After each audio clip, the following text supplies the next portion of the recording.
আন্তর্জাতিক শিক্ষার্থীদের ওপর সাম্প্রতিক কঠোর পদক্ষেপ নিয়েছে মার্কিন যুক্তরাষ্ট্র। এই নিয়ে বিশেষ করে ভারতীয় শিক্ষার্থীদের মধ্যে উদ্বেগ তৈরি হয়েছে। আমেরিকান ইমিগ্রেশন লয়ার্স অ্যাসোসিয়েশনের প্রতিবেদন অনুসারে সংস্থাটি কর্তৃক সংগৃহীত ৩২৭টি সাম্প্রতিক ভিসা বাতিলের প্রায় অর্ধেকই ভারতীয় শিক্ষার্থী।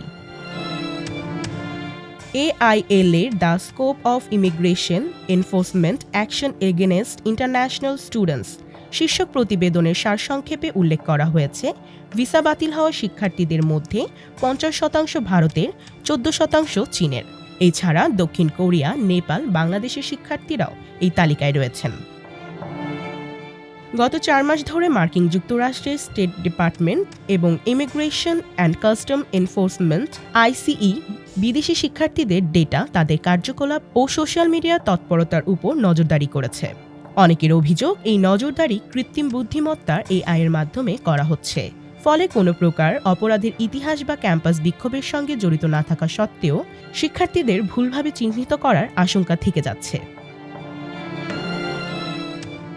গত মার্চে পররাষ্ট্রমন্ত্রী Marco Rubio catch and revoke নামে কর্মসূচি ঘোষণা করেন, যার মাধ্যমে শিক্ষার্থী ভিসাধারীদের নজরদারি ও চিহ্নিত করা হবে। রুবিও বলেন, এই শিক্ষার্থীদের সোশ্যাল মিডিয়া কার্যকলাপও পর্যবেক্ষণ করা হবে। ইহুদি বিদ্বেষ বা ফিলিস্তিনি ও হামাসের প্রতি সমর্থনের প্রমাণ পাওয়া গেলে তাদের বিরুদ্ধে কঠোর ব্যবস্থা নেওয়া হবে। Student and exchange visitor information system পোর্টালটির মাধ্যমে মার্কিন যুক্তরাষ্ট্রের হোমল্যান্ড সিকিউরিটি বিভাগ DHS আন্তর্জাতিক শিক্ষার্থী এবং এক্সচেঞ্জ প্রোগ্রামের ভিজিটরদের ট্র্যাক করে। ICE এর প্রেস বিজ্ঞপ্তি অনুসারে ACVIS সিস্টেমে ৪,৭৩৬ জন আন্তর্জাতিক শিক্ষার্থীর ভিসা স্ট্যাটাস বাতিল করা হয়েছে। তাদের বেশিরভাগই F1 ভিসাধারী। ভিসা প্রত্যাহারের প্রক্রিয়া নিয়েও প্রশ্ন উঠেছে। ভিসা বাতিলের নোটিশ পেয়েছেন মাত্র ৫৭% শিক্ষার্থী, সেটিও তারা পেয়েছেন ইমেলের মাধ্যমে। এর মধ্যে মাত্র 2 জন শিক্ষার্থী রাজনৈতিক বিক্ষোভের সঙ্গে জড়িত থাকার প্রমাণ রয়েছে।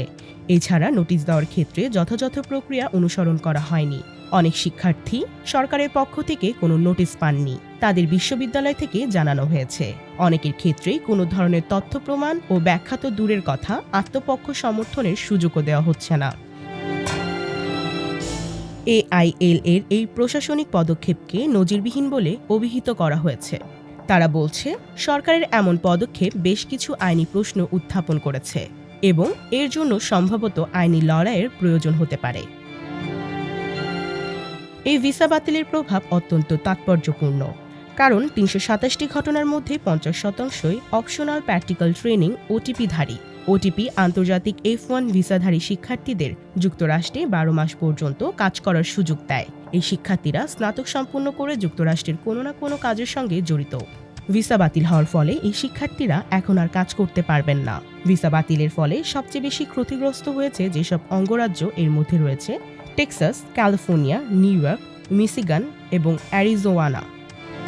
তবে উল্লেখযোগ্য বিষয় হল, বিভিন্ন বিশ্ববিদ্যালয়ের বিবৃতি এবং স্কুল কর্মকর্তাদের সঙ্গে চিঠিপত্রে পর্যালোচনায় অ্যাসোসিয়েটেড প্রেস AP দেখিয়েছে, গত মার্চ মাসের শেষ দিক থেকে মার্কিন যুক্তরাষ্ট্রের কলেজ, বিশ্ববিদ্যালয় এবং বিশ্ববিদ্যালয় ব্যবস্থার প্রায় ১,০০০ আন্তর্জাতিক শিক্ষার্থীর ভিসা বাতিল বা তাদের আইনি মর্যাদা বাতিল করা হয়েছে। আইনি মর্যাদা হারানো অনেক শিক্ষার্থী ভারত ও চীনের। এই দুই দেশের মোট শিক্ষার্থী আমেরিকার কলেজগুলোতে অধ্যয়নরত মোট আন্তর্জাতিক শিক্ষার্থীর অর্ধেকেরও বেশি। তবে আইনজীবীরা বলছেন, এই বাতিলের ঘটনা বিশ্বের কোনো একটি নির্দিষ্ট অঞ্চলের শিক্ষার্থীদের মধ্যেই সীমাবদ্ধ নয়।